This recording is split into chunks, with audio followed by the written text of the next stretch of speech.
This podcast may contain disturbing content for some listeners. It's intended for mature audiences. Listener discretion is advised.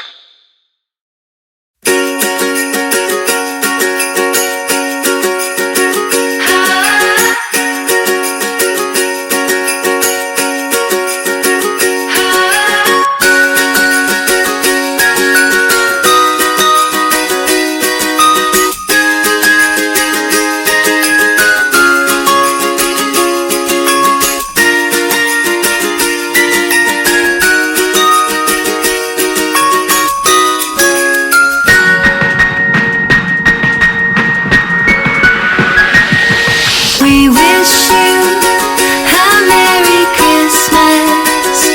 We wish you a Merry Christmas.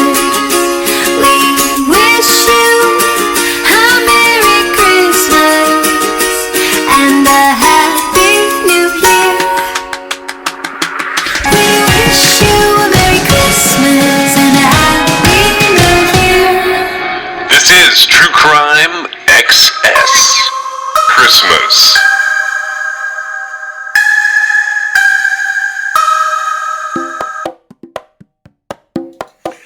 And now we're continuing our holiday tradition. This one's a little unusual. It's still in the fugitive realm because this guy was definitely a fugitive. And he had a lot of aliases. I thought that was interesting. This guy is born in July of 1931. His name is Donald Perkins. So Donald Perkins is born in Oklahoma City, and he ends up being raised by his dad's dad, his paternal grandfather. And Perkins goes into the United States Navy, but he receives a dishonorable discharge related to his activities in the United States Navy. Now, where we pick up with him is a little later in life, but there are some interesting things that we should talk about along the way. So Perkins had a lot of different jobs. And he worked as a butcher. He worked as a salesman. He was a restaurant manager. At one point, he was a vending machine repairman. And for the life of me, last night, I was thinking about that. Isn't there a song that has the line vending machine repairman? Do you know what I'm talking about? I don't. I was stuck on this last night and I was like, should I Google it? Am I crazy? But it's Sheryl Crow, Every Day is a Winding Road. And it opens with the line, I hitched a ride with a vending machine repairman.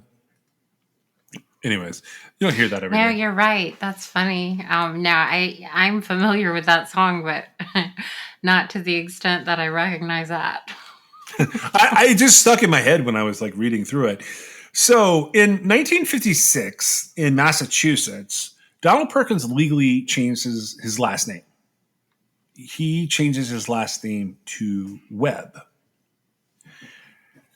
Before 1979, Webb had all those jobs, and he spent extended time in the Southwest U.S., along the West Coast, and up in New England. His claim to fame in all of this is that he basically associates with criminals this whole time. Now, he does get married. They have a son, and they live together in Massachusetts. But leading up to that, Webb had convictions for burglary, possession of counterfeit money, possession of a weapon and dangerous instruments, breaking and entering, armed robbery, armed bank robbery, grand larceny, car theft. And in the mid-1970s, Webb did a 2-year stint in a New York State prison. Okay, so he has a couple of people that we have to talk about. One of them is considered to be his main accomplice. In 1979, Webb had 2 accomplices that he was using to burgle suburban Albany homes And the way that they did it is they posed as utility inspectors, specifically for sewer and water. The man who was helping him was a man named Frank Joseph Locke. And he and Webb end up getting arrested in Colony, New York. They get charged with attempted burglary, but they post their bails. Webb's bail was $35,000. They end up failing to appear in December 1979 from a court date. And that's really the last time that Webb is apprehended, so to speak. With Frank Locke, so he's a little bit younger than Webb. Webb was born in 1931. Locke was born in November of 1940. He was very closely associated with Webb, and he was thought to be not just an accomplice, but also one of his friends. Frank Locke comes from Cranston, Rhode Island, and he had originally been linked to a Massachusetts-based gang that was responsible for a number of jewel thefts from residences and businesses in the late 1960s and the early 1970s. It was also widely believed that Frank Locke had ties to organized crime, not only in the New England area, but also in South Florida. The last known connection of Webb and Locke was in Allentown, Pennsylvania in July of 1980. There was a specific crime that happened there that we're going to talk about in a minute, where the authorities believe that Frank Locke was with him. So Locke ends up being wanted by the FBI for interstate flight from justice, and he gets caught in South Miami, Florida in May of 1982. He gets extradited back to New York, and he's convicted there of both the burglary and of jumping bail.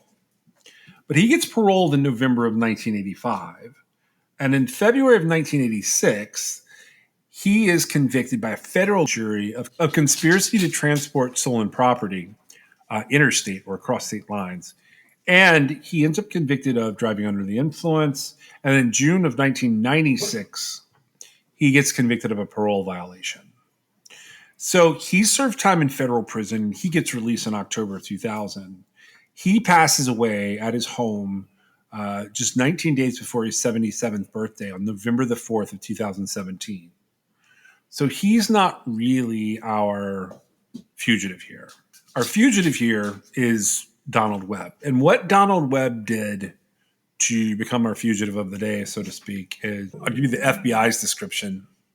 The FBI considered Webb a master of assumed identities, and New York and Pennsylvania police have described Webb as an itinerant burglar well-versed in the art of criminal impersonation. Webb had been identified by the FBI as an associate of the Patriarcha crime family.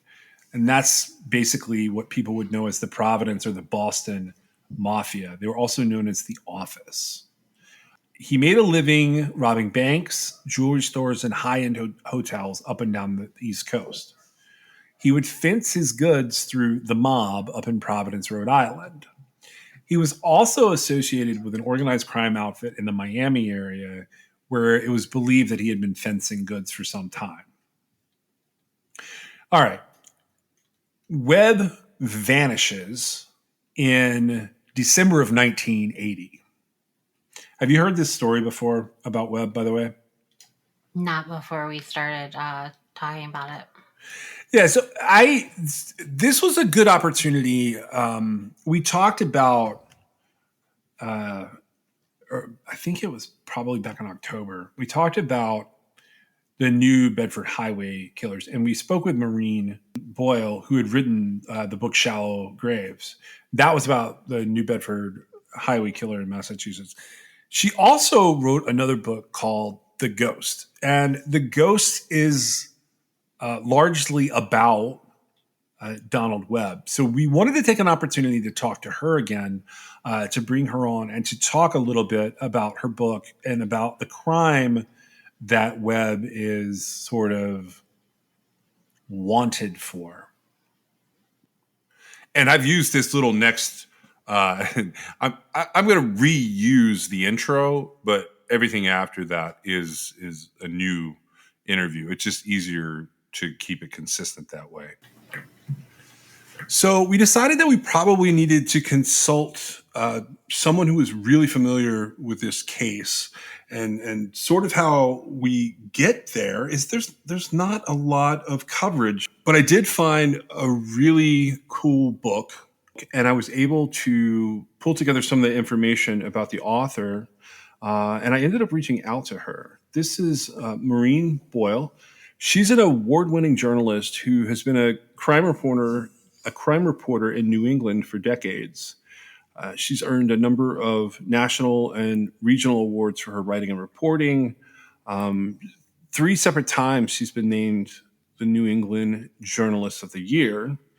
Her first true crime book was Shallow Graves, The Hunt for the New Bedford Highway Serial Killer, and it was honored by the Public Safety Writers Association.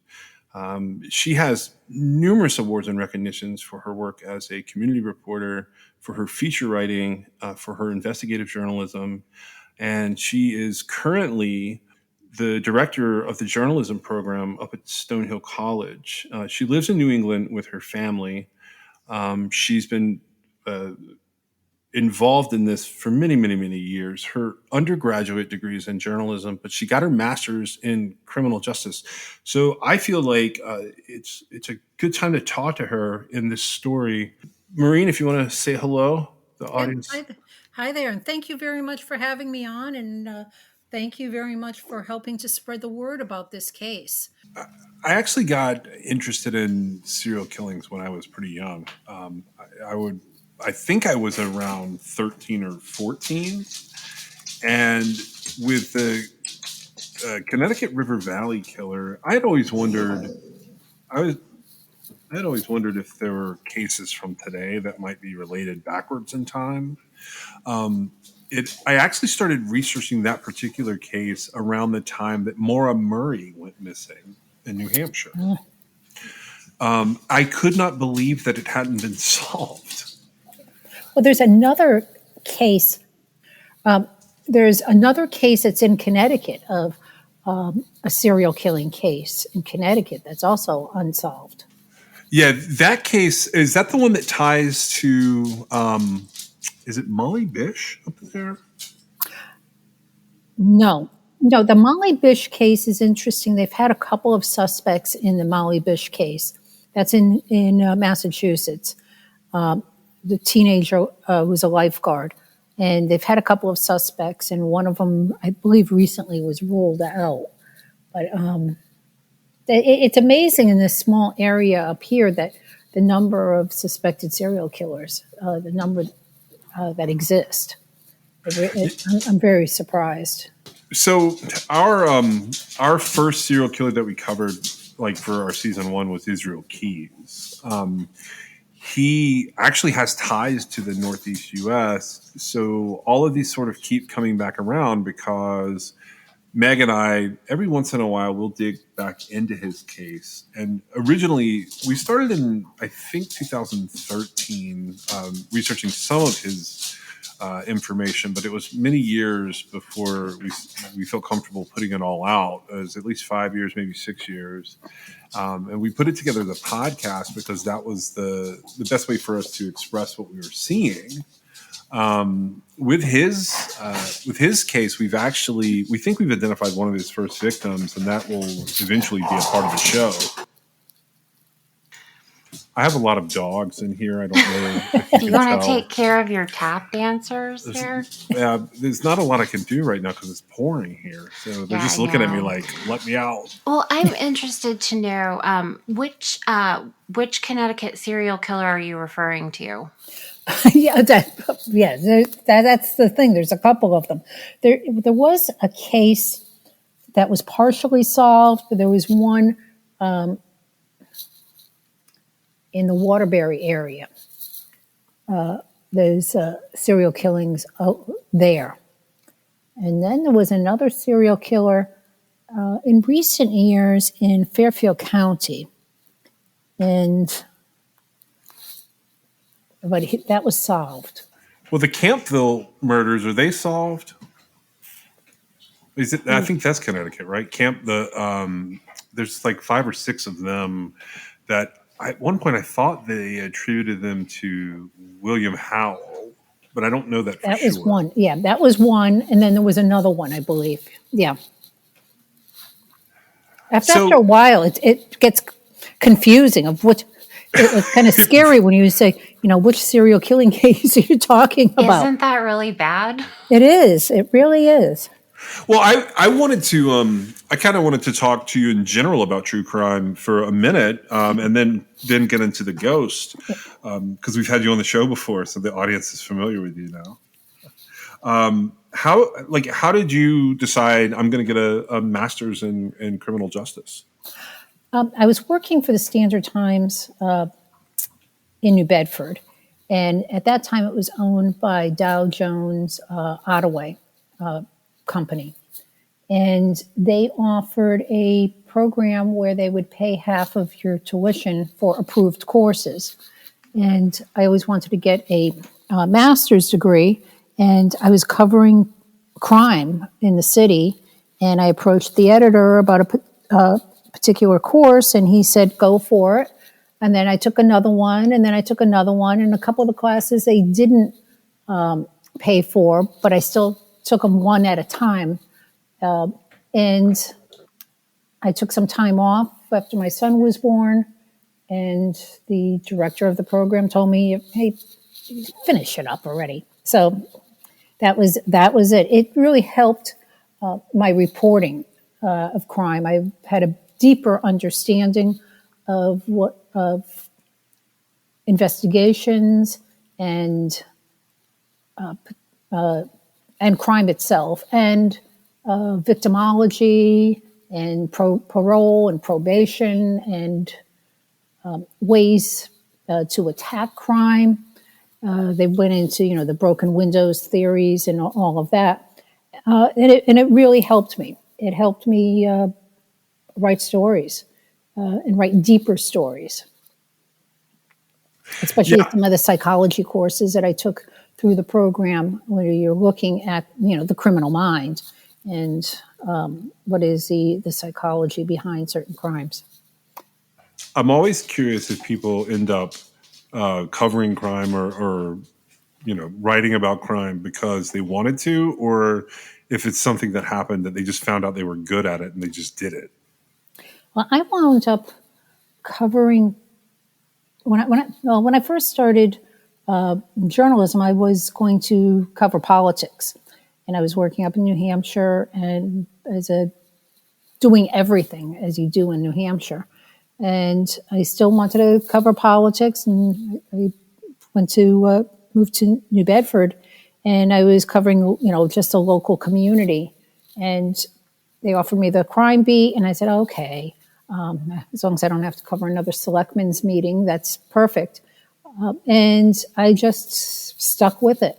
I've always been fascinated with crime and mysteries, and covering law enforcement and crime is like every day you're looking at a new mystery, and it makes you think. And it's fascinating because you're dealing with people, and you're dealing with human emotion. You're dealing with people overcoming obstacles, overcoming horrific tragedies, and coming out for the most part good. Some people are totally broken, and but then you learn from what they went through, and people learn from tragedy. It's been a fascinating and very humbling covering crime. Yeah, I feel the same way about it. I did realize at some point there's always going to be an audience for it, which is both fascinating in terms of job security, but also a little scary in terms of people's predilections. Yeah. I've seen some like really tasteless things online of people who are interested in true crime, and it's like it's not a genre. It's a genre when you try to pigeonhole it, but true crime is people's lives, and it's tragedy, and it's victims, and sometimes even the perpetrators are victims if you dig deeper into their background. And I really think that the only way you can solve crime is to understand crime and understand why people do things, but not to hold criminals and killers up as, something to be worshipped, like the people that were, in a way, worshiping Charles Manson. That's one of the And most baffling things to yes, me, by the way.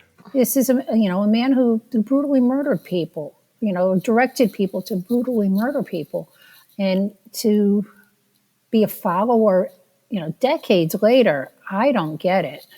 That shows that people just don't quite understand the brutality of these types of murders.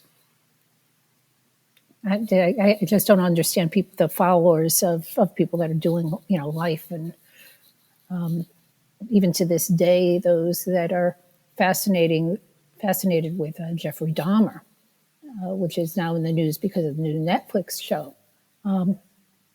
It's chilling what he did, and I think there were a lot of lessons learned in terms of the investigation and some of the proverbial balls that were dropped in that case. But I couldn't be fascinated by him. I think that people like that, you have to learn from them and learn to how you can prevent cases like that. One of our angles on some things is we kind of turn on the audience a little bit, the audience of true crime, not our audience specifically, but if you look at true crime as sort of it's sort of its own niche industry at this point, and we don't really understand the interactions between people online sometimes, like how people will, they seem to forget that behind these stories, which you've mentioned in the past with us, there are lives and there are humans and there are souls. Yeah, it's not a story. I mean, I tell their story, but it's not a story. It's not fiction. It's real, and these are horrendous things that have really, really happened.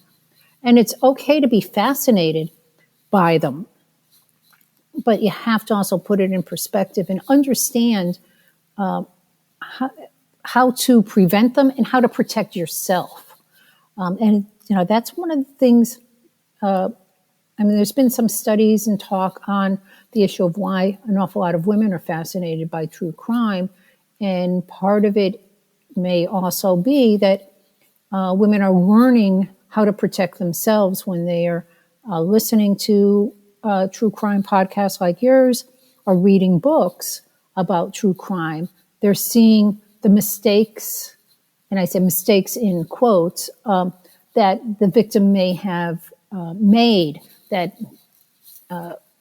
perhaps made them an easy prey to a killer, particularly to a stranger, or even in the domestic violence cases. Okay, what do you look for in those types of cases? How do you protect yourself? Well, that's a good point. And we brought you back on for the holiday shows. We're doing a series over the holidays where what we do here is we run more episodes than usual because a lot of people are traveling or possibly in like sort of unknown places. So they have more time to listen. And we've noticed that like we get a lot of listeners between it starts right after Thanksgiving and it goes all the way through the new year. Our audiences spike, so we have decided, we put out more episodes. And our theme this year, if you would call it that, or the types of cases we're covering, are fugitives, people who either escaped from prison or they escaped from being caught for a long time. And we thought of you when we were prepping this series because of your second book. Which is not holiday themed, but your second book is called The Ghost. And The Ghost is interesting, especially based on what we were just talking about. You don't think of I don't think of many people that should be like more secure and more safe than the chief of police of a town. And that's exactly what your story, The Ghost, is about. It's about Chief of Police Gregory Adams, and his run-in with one of those fugitives. I was curious, how did you come across this story originally? It was shortly after I finished Shallow Graves, A Hunt for the New Bedford Highway Serial Killer. And, everything was edited, everything was done, everything was being prepped for publication. So there was downtime. And of course, it's almost like giving birth. You forget all the agony that went into it. And I'm like, oh, so I wonder what I should do for the next project. And, and this case concluded and I was like, oh, this is interesting. I remember parts of this case, and that's when I started digging into it. This is a case that I'm in Massachusetts. This is where the case ended, but the case started in Saxonburg, Pennsylvania, which is a small community in western Pennsylvania, a lovely historic town. It is like a storybook town. It really is. It was 1980s. The chief, right? It was shortly before Christmas. There's only 2 full-time police officers on the Saxonburg department. The police chief and another full-time officer. Everyone else was part-time then. It was around 3:00 in the afternoon in December, a couple weeks before Christmas, and the chief was on routine patrol, although cops will tell you there's no such thing as routine anywhere.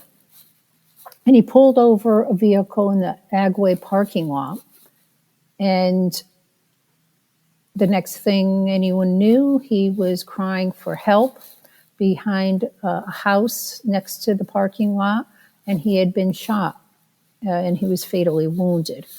The person that he pulled over took off, and it took about a day or two before they were able to positively identify the killer.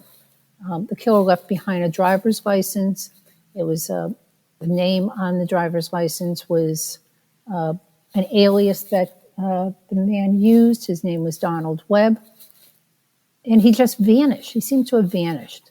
Donald Webb was from New Bedford, Massachusetts.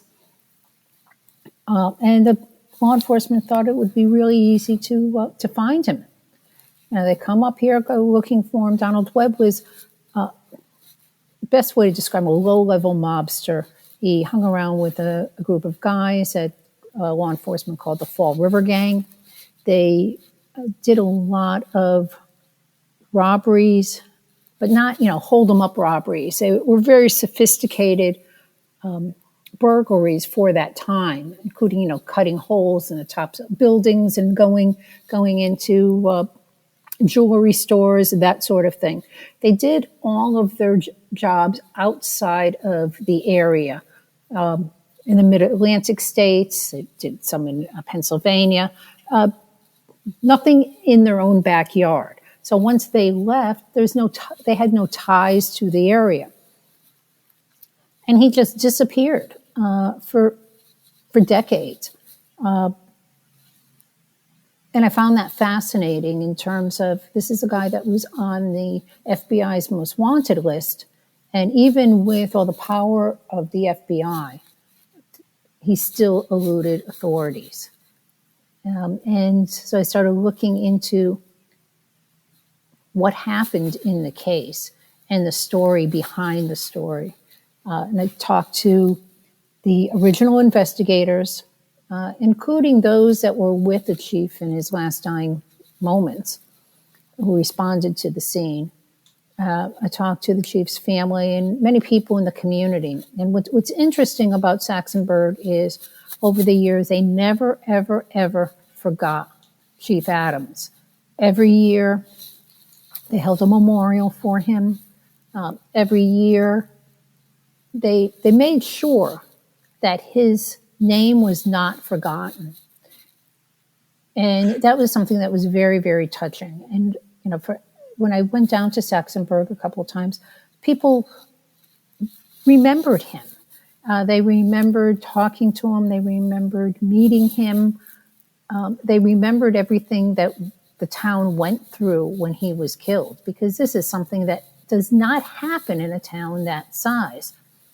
And the book was more than I found turned out to be more than just the hunt for the killer. It is also a story about a community and a community's loss, a family's loss and a community's loss when something like this happens. And what happens when it's finally resolved, and how they can finally rejoice through sadness. Yeah, this was a community. It was only like a maybe 1,000 or 1,500 people. Yeah, I knew it was small. I knew they were heavily affected. Now, this guy, when you say decades, like that's a literal thing with Webb. Yeah. He had vanished and stayed. He really never resurfaces. No. I guess without like giving away like a lot of the ending. Yeah. He never fully resurfaces. He stays through the years. They think they keep finding his body. Like there's different people that they find, and they can link him back to Webb. So there was a man in Detroit who had been using Webb's name and was around the right age, and apparently had used his social security number. Yes, that's the best. This guy uses Donald Webb's social security number, apparently not realizing that the guy is on the FBI's most wanted list. That's talk about a dumb crook. Mistakes were made. Yes, yes. And then there was also a Donald Webb who apparently was was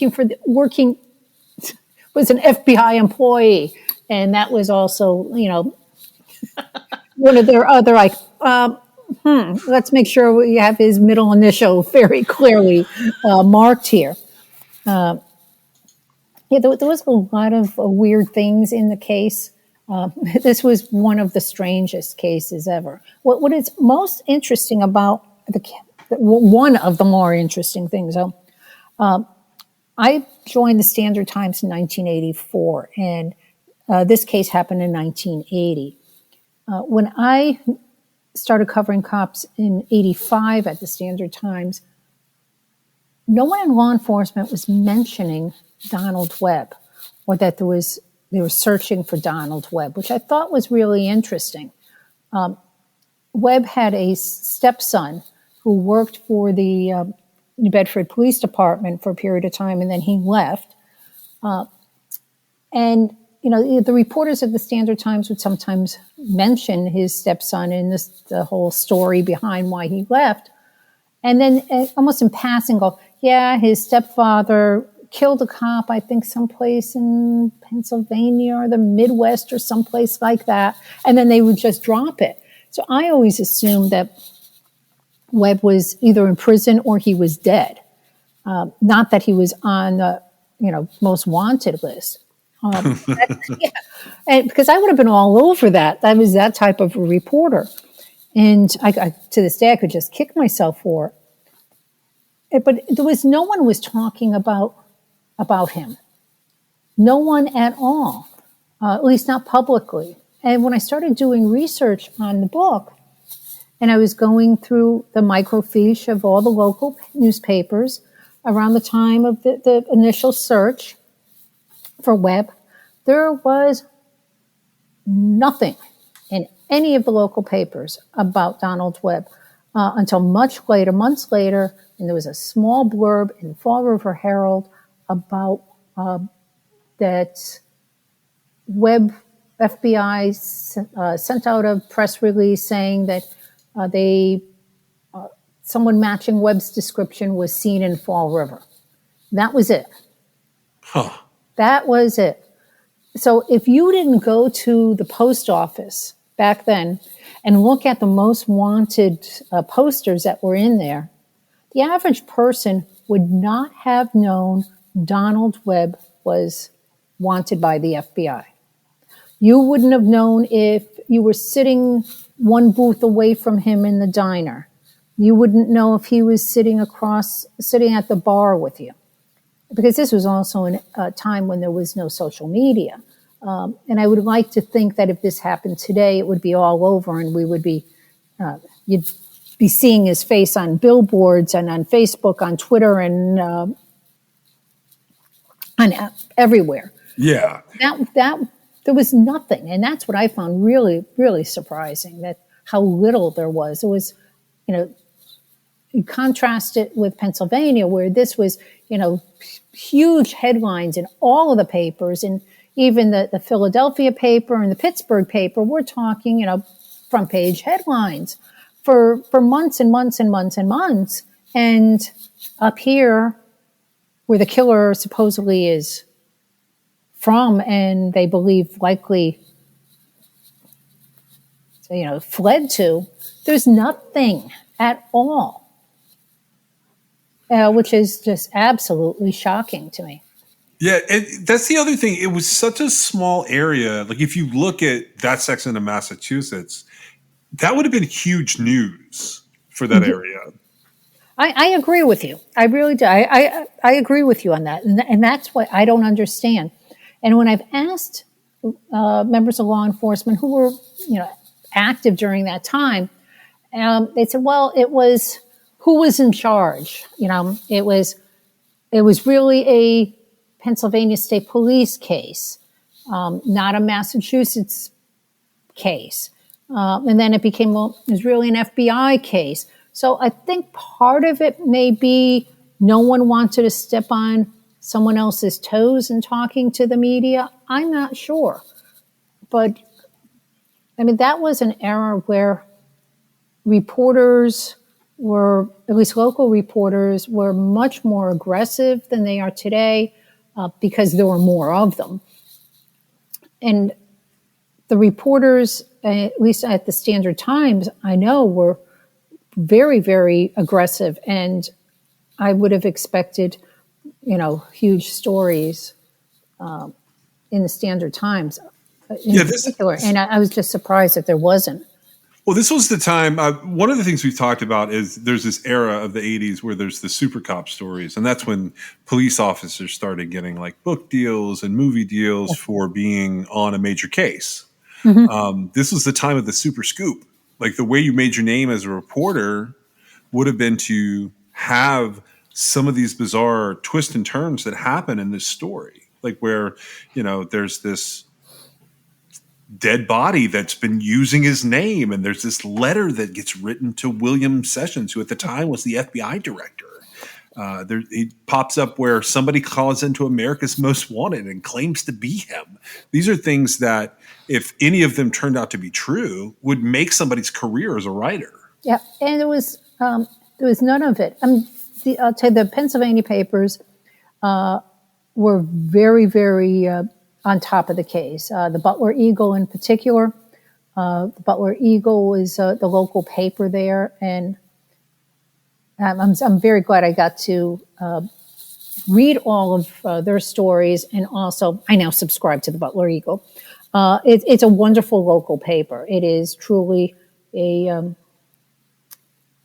community asset, but they covered everything you can imagine, while those that are in Massachusetts knew nothing about the finer points of the case, or even the broader points of the case, which was very troubling, because that's where I think they would have gotten most of their leads from. And I think whoever decided not to loop in the local media or really pursue that avenue, that I think was a fatal flaw in the case and searching for Donald Webb.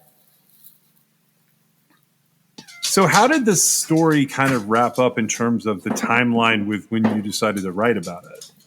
Well, after Shallow Graves came out, I started making some phone calls, and I talked with a former colleague who during the 80s worked at the Fall River Herald, and I definitely picked his brain quite a bit about what Fall River was like. And I, did FOIA requests with the FBI. Good point to make to people. It takes forever for the FBI to respond to. Well, they respond to FOIA requests immediately. You don't get the information immediately. It takes a really, really long And it can be long time. very expensive, yes. Yeah. So I had to keep on narrowing what I was looking for, because there's no way I could spend the amount of money needed to get the full case that spanned over, 30 plus years. And I knew exactly what information I was looking for. So when I was able to narrow that down, I got some interesting pieces of information. But I just was starting to interview people, former investigators and current investigators. But I started with those that were first at the scene, family members, the investigators, both the FBI investigators and state police investigators who worked on the case back in 1980, and then the investigators, modern day investigators, so to speak, those that helped wrap up the case. And it was just a fascinating story. And the bottom line in this case is that it was finally ultimately solved because the FBI, Pennsylvania State Police, and Massachusetts State Police all worked together. They couldn't have solved it without each other. And that was, I think, the biggest lesson in this case, I think, for law enforcement, is that you can't do it alone. They have to draw on the expertise that each agency has, both legally and philosophically. They all, each one brings in different resources, and it was really good to see how well they played together, so to speak. Yeah, it's interesting because it's sort of like, in some ways, there are aspects of the story that are the opposite of Shallow Graves, because you have the one, like, focused in on one guy kind of situation instead of all these sprawling suspect lists. Yes. But you still have this, like, really heart-wrenching story from, a small town, basically. Yes, and that's the thing that really grabbed me from the minute I stepped foot in Saxonburg. What a lovely community, what a beautiful community, and to have something this horrible happen is just unfathomable. And I think that's what really just shook everyone in the community. I mean, people joke about Saxonburg, that Saxonburg will have a parade for a parade, because they always have community events. They have pet parades. And the entire town comes out for everything. And it's just a very family oriented, very sweet place. And that contrast of, murder comes to Main Street, and this lovely place is just shakes people, and that really did fascinate me, and how really none of us are safe. Yeah, I get that feeling from these stories too all the time. Like, I feel like I make myself a little paranoid and anxious, and I'm looking over my shoulder more than I should.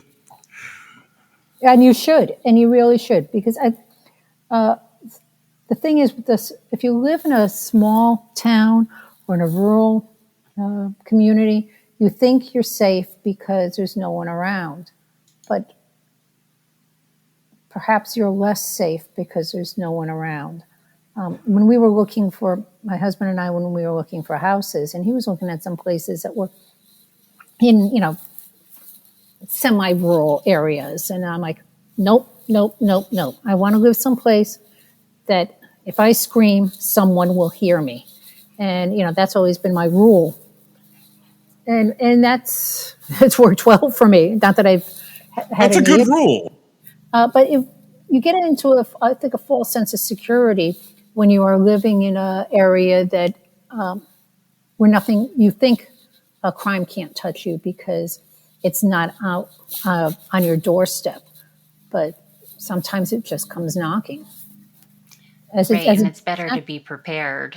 yes, yep, yes, you do. You always, I think it's a good thing to always be looking over your shoulder.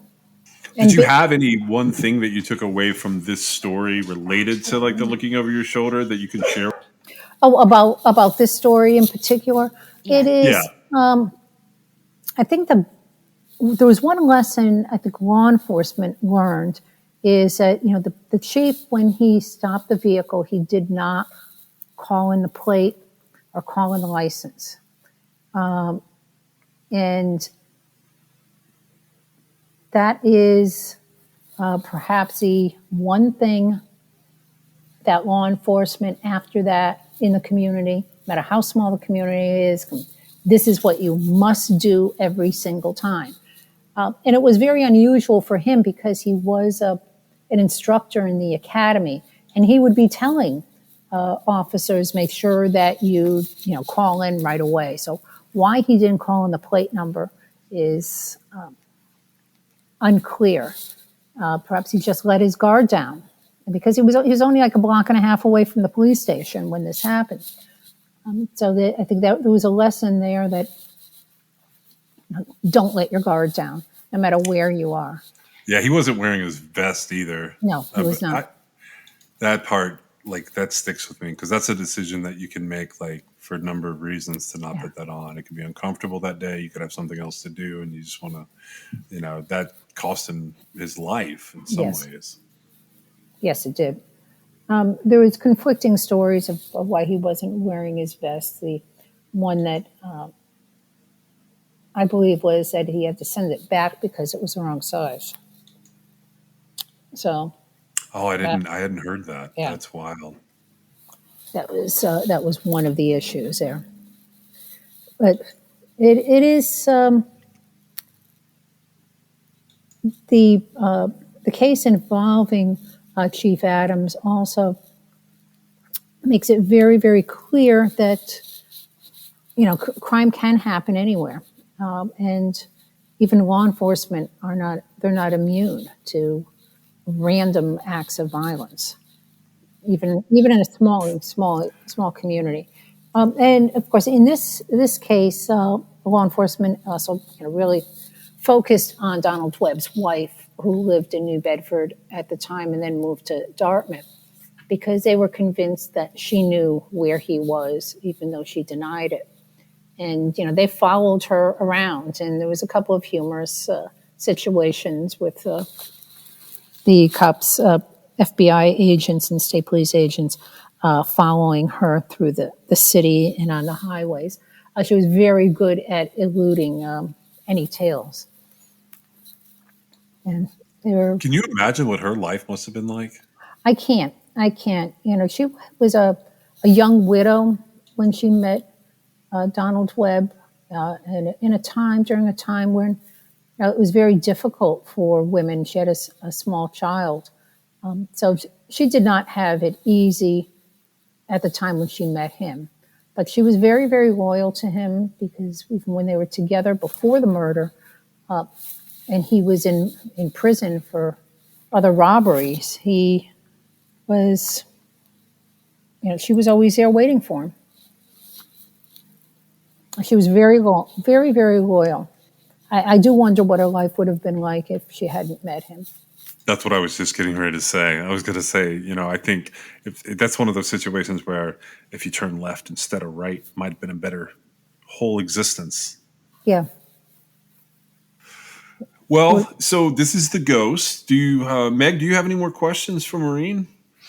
Well, I do, but you mentioned you didn't want to give away the ending, so you may have to cut this out. So his remains were discovered, and I know that he was taken off the FBI's most wanted list in 2007, and then his remains were discovered in 2017. And I think you may have sort of explained it, because she was being tailed or being looked at as possibly helping him.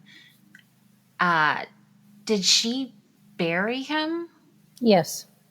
And so he did. Twice.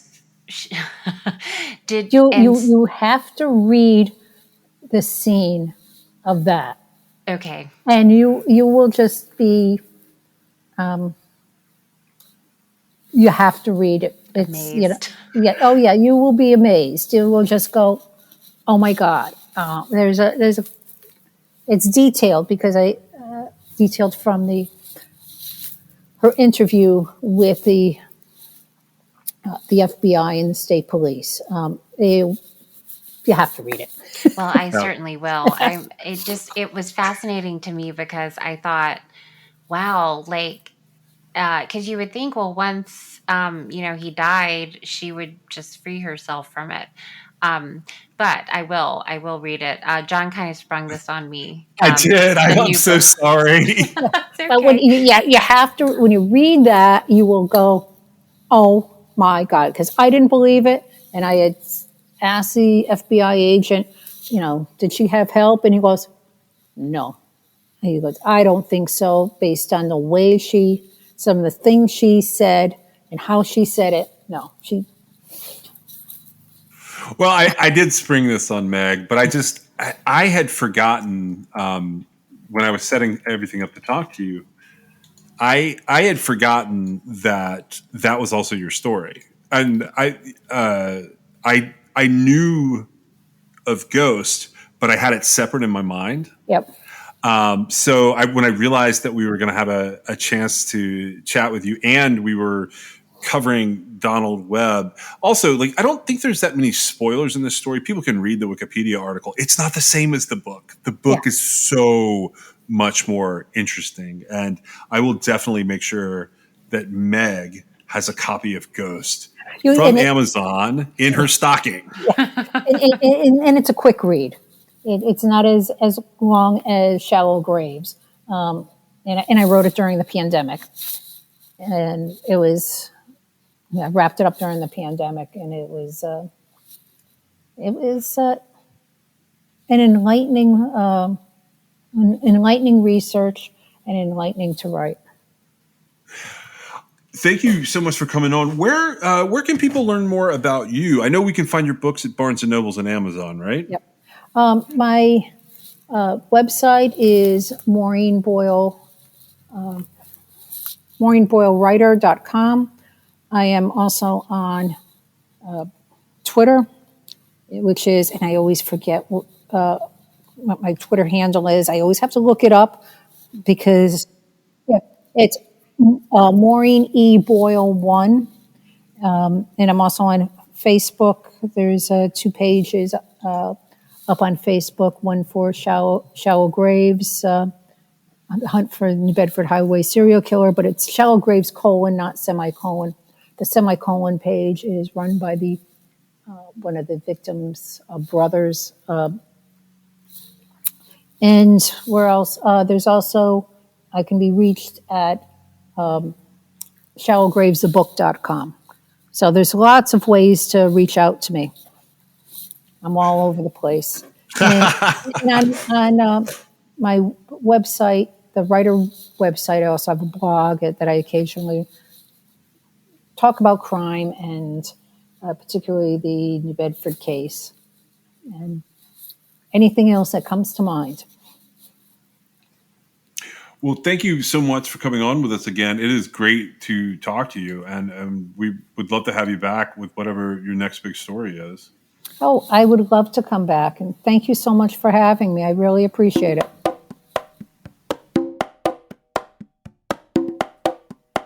It's almost hard to talk about the rest of Webb's story without giving away some of the ending, but I will say that the book does a much better job than what I'm about to do to wrap this up.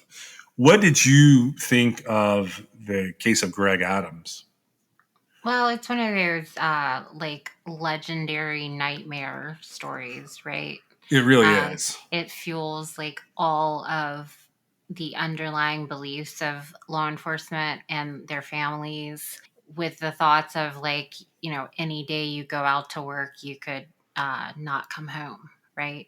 Yeah. And And it's really sad. it is. And this case is interesting in a lot of ways. I thought we'd sort of like just talk about like the bare bones version of that for people who might not read the book. Although I will encourage you to read the book, The Ghost, because it's a very unique look, and some of the stuff that Maureen has in here is not going to be found anywhere on the internet. It's only in there. She's really done her homework. It's not just fantastic to have her on; it's fantastic to have her available to us as a resource for this information. And it is a complete story, which is more rare than not in, true crime cases. Yeah, and I wanted to talk about that since we talked to her, and now, like, kind of in the wrap up, I do want to give people sort of, it's Christmas. Here's your Christmas crime gift. This is some of the wrap up of Donald Webb's story. When Greg Adams was found, there was evidence at the scene that directly implicated Donald Webb. There was a 25 caliber Colt pistol. There was blood at the scene that was his blood type. And there was a New Jersey driver's license that had the name on it, Stanley John Portis, which was an alias of Webb. And they also found that name is also the name of his wife, Lillian Webb's prior late husband. Is that the right order? I think so. And that was just some of the evidence that was found at the scene. But Portis had died in 1948. I thought this was hilarious.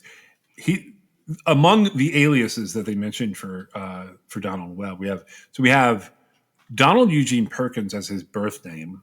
Donald Eugene Webb is his official name, but he also went by A.D. Webb, Donald Eugene Pierce, John S. Portis, Stanley John Portis, Bev, B-E-V, Webb, Eugene Bevlin, Bevlin, Webb. And then he just flip-flopped some stuff around from those names, and he came up with Eugene Donald Webb and Stanley Webb. Those are the known aliases of this guy. That's a lot of aliases. It really is. Webb is believed to have been in Saxonburg the day that everything went down with Chief Greg Adams for a planned burglary of a jewelry store. And the guy that I mentioned before the interview, Frank Locke, was thought to be there. Now, Adams's gun was found about 7 miles away from where his shooting took place, along a road in Winfield Township, Pennsylvania. All 6 bullets from the weapon had been fired. Now, there was a white Mercury Cougar, which Webb had rented, and that was allegedly used as the getaway car. 2 weeks later, it was found abandoned at a Howard Johnson's motel in Warwick, Rhode Island. And there were significant amounts of O-type blood under the steering wheel that suggested that Webb had been wounded in a struggle with Adams. And the belief was, if you read online, that Adams had shot him.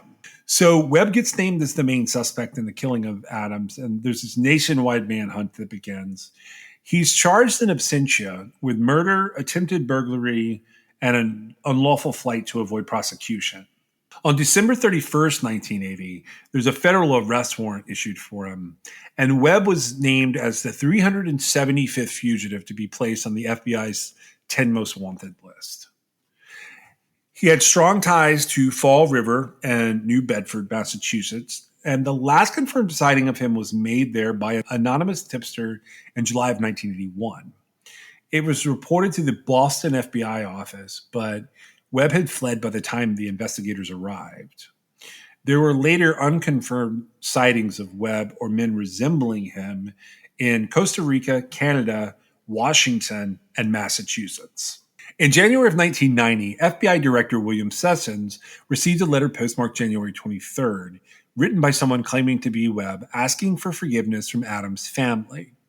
The letter seemed to suggest that he might surrender to authorities, but only if he could talk directly to John Walsh, host of the TV show America's Most Wanted. Walsh said on his show that the FBI's evidence technicians examined the letter and believed it might be authentic. Handwriting tests, though, were inconclusive. Since then, they've been discounted as accurate forensic evidence anyway. So handwriting tests are no longer considered admissible in court, just so everybody knows. They're generally not a super reliable thing. On April 1st, 1990, a man claiming to be Webb called John Walsh back, but when asked questions to confirm his identity, he was unable to name two of Webb's closest relatives. So the call ends up dismissed as an April Fool's joke. I can't people do things like that. That's so I don't. weird. There's several things that have happened on television and radio and stuff through the years, and I'm just like, you have to be like pretty sick and twisted yourself to imitate that or whatever. After more than 18 years on the list, on September 14th, 1999, Webb was noted as the fugitive with the longest tenure on the FBI 10 Most Wanted list, surpassing the previous record held by Charles Lee Heron. In April of 2005, there was an unidentified man in Detroit that was found using Webb's name, age, and social security number. Detroit police tracked the address to a burned-out house in a poor section of town. Authorities considered this a case of identity theft, however unusual it might be. And I mentioned that with Maureen, but that is the weirdest thing, isn't it? I bet that guy had like no idea. He thought he was using something else. Normal persons. I can't believe that anybody would purposefully use like a top 10 most wanted fugitive. Yeah, I'm gonna have to go with no. I just think that they somehow got a hold of it. That's so weird. I mean, obviously, you know, the guy didn't make it, so he didn't use it for long, I guess. I guess we don't know how long he used it, but in April 2005, that gentleman was found dead. I keep wondering if that's some kind of setup. What do you mean? Are you sure he was dead? Wait, no, he wasn't dead. They just found the guy and they didn't identify him, or there's not. They just identified. You're right. It's not that he was dead. It was okay. You're right. I said that wrong. That's going to be a fun section to edit. Right, it may be. It may be. No, it's not. Can start over if you want. No, it's fine. I'll figure it out. So on March 31st of 2007, the FBI kicked Webb off of the 10 Most Wanted list. He ends up being replaced with Shante Henderson. So Webb had held the record of being on the FBI's Most Wanted list longer than any other fugitive until 2010. And that's when Victor Manuel Gerena ended up surpassing his record. And he is in our Christmas pile of stuff. Although Webb was still a fugitive considered armed and dangerous by the FBI, the lack of leads led some investigators to believe that it was possible that Webb had died. On June 1st of 2017, Mary Ann Adams Jones, who is the police chief that we were talking about, Greg Adams' widow, who had remarried, filed a lawsuit for civil damages against Donald Eugene Webb, his wife Lillian Webb, and Webb's stepson Stanley Webb. FBI investigators announced that in 2016, they had discovered a secret room hidden behind a closet in the basement of Lillian Webb's home. This room had been added when Lillian purchased the home. And then agents discovered a cane inside the home, and they believed that that cane was probably used by Webb after he got shot in the leg by Greg Adams. On June 15th of 2017, the FBI ends up releasing newly acquired photographs of Webb taken in the 1970s. They hoped that these would aid in gaining the public's assistance in either capturing Webb or locating his remains. Lillian Webb ends up facing prosecution for harboring a criminal. So she arranges a confession to the police and the FBI. And she tells them that she had sheltered Webb and that she says that he had a stroke near the end of his life and that she had been taking care of him and that he had been treated for 4 weeks in Toby Hospital in Wareham, Massachusetts, under an assumed name for a compound fracture to his leg in 1980 after the murder. So they sort of started to develop this timeline of what happened to him after Greg Adams was killed. So she leads the FBI to human remains that are buried on the grounds of her Dartmouth home. And on July 17th of 2017, the remains are identified by FBI forensic investigators as belonging to Donald Webb. So the investigators believe that Webb had died in 1999 after having suffered several strokes. And if you look at it just from an age perspective, it's a little weird, but he was born in 1931. So, he would have turned 70 in 2001. He's in his 60s. State police documents said that Webb had lived for nearly 19 years, hidden by his wife in the two different houses where she lived at the time. And this comes up in the book. But I was just wondering, what did you think of this story overall? It's crazy. It really is crazy. I'm so glad we decided to do these fugitive stories. Now he's not an escapee per se. Well, he escaped. Okay, so I just want to be clear. He did jump bail. Yeah, he had done that previously. Yes. Right. And so that's probably actually what led to him shooting Adams to begin with. Yeah, the fear of being caught and returned. Yeah. Right. And so, it fits as far as being a fugitive. I don't know how, seriously, they were looking for him at the point in time where he had bonded out and not returned for his court date, right? He was just a failure to appear, plus the charges he'd already had at that point.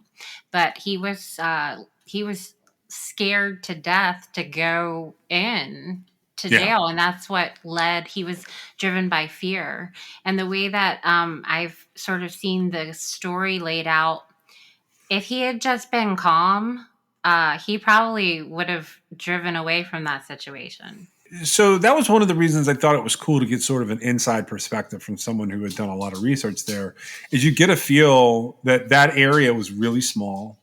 The police force was really small, and I don't think anything would have happened to Webb if he would have just not jumped the gun and killed that guy.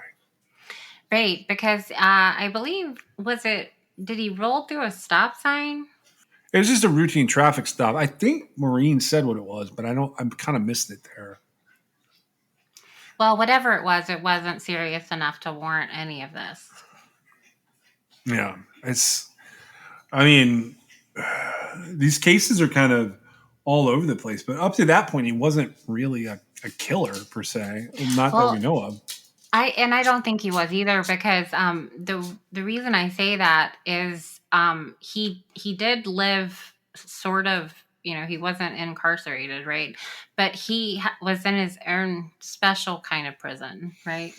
Yeah, he definitely made his fate way worse than jail would have been, I think. And so I think that he probably had a whole lot of regret, because he would have gone to jail for the rest of his life, because what he did was essentially, it was first-degree murder, right?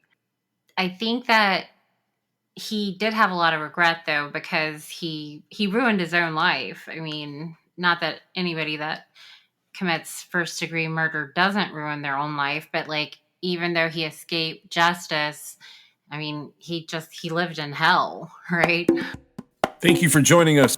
We are sponsored by LabRottiCreations.com. You can check them out at LabRottiCreations.com, and you can still use the code CRIMEXS for a fun pop pet portrait of your own pet. You can also reach us on Twitter, Instagram at TrueCrimeXS, or you can give us a call if you know anything about any of the cases that we're talking about at 252-365-5593. You can also reach us at Gmail at truecrimexs@gmail.com, and you can check out our website at www.truecrimexs.com.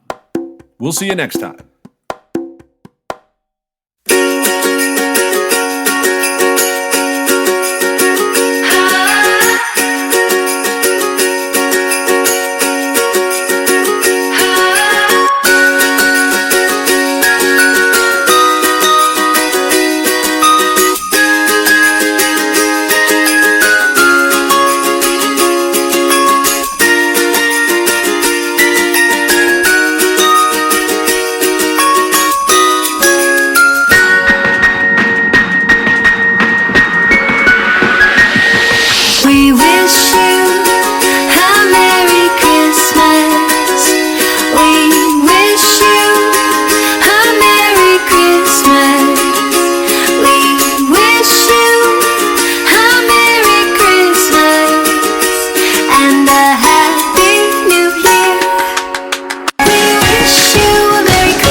Christmas.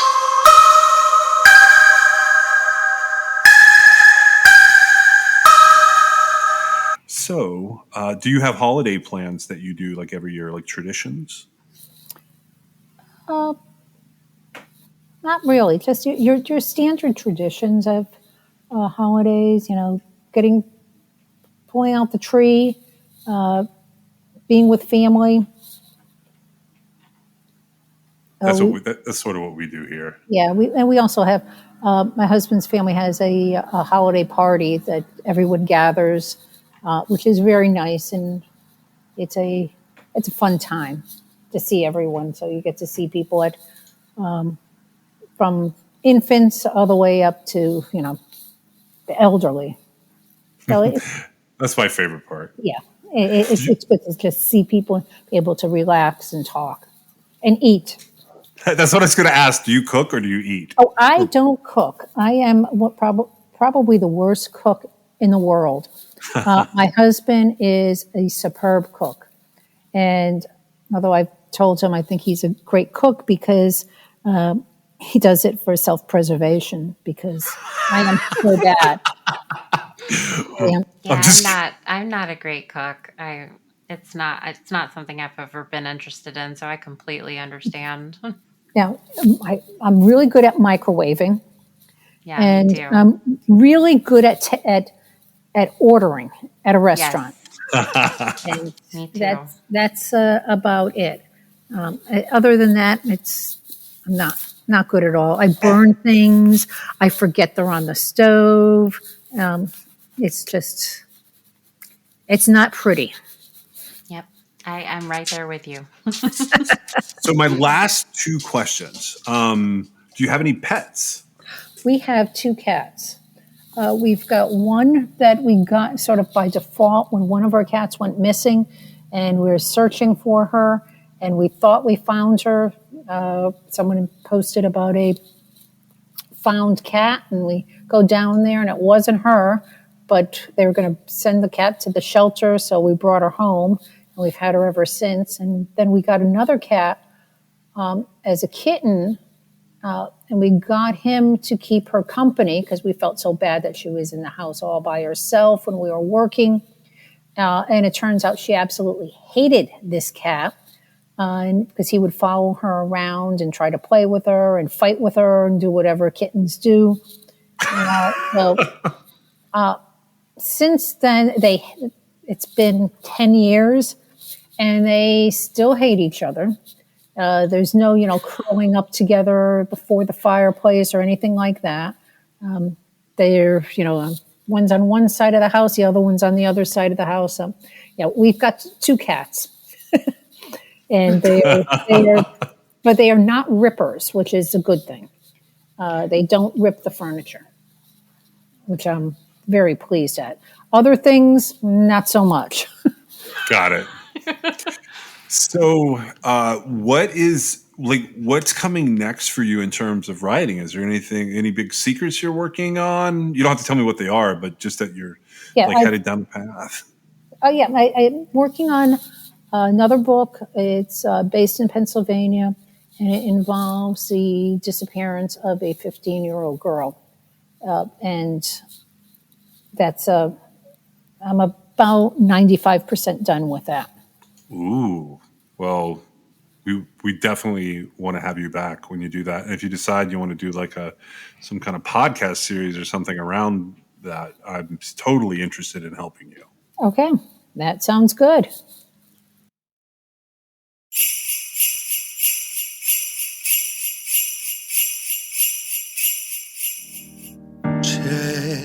Chestnuts roasting on an open fire. Jack Frost nipping at your nose.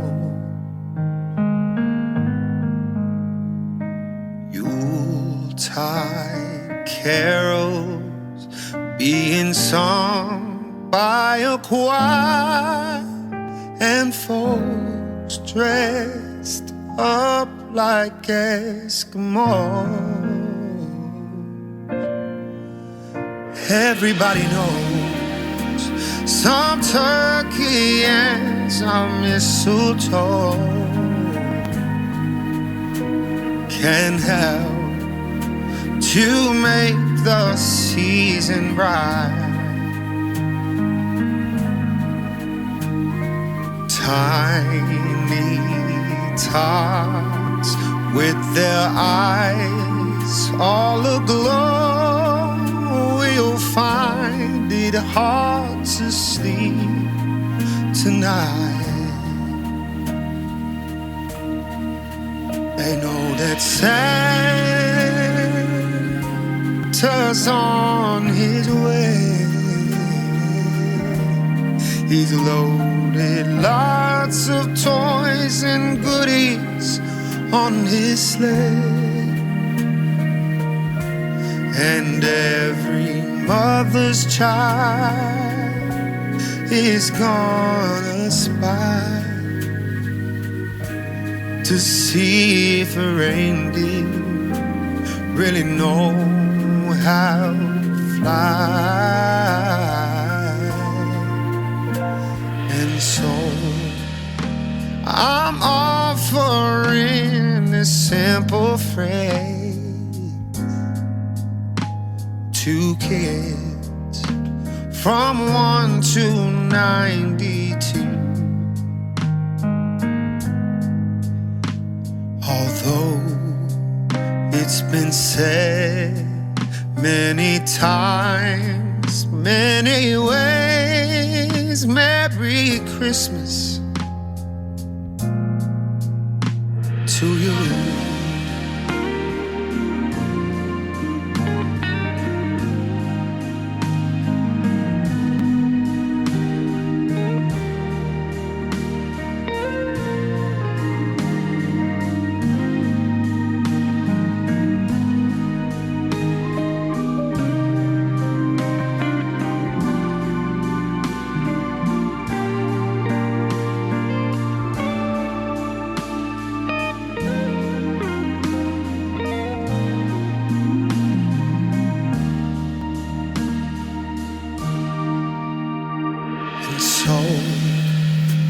I'm offering this simple phrase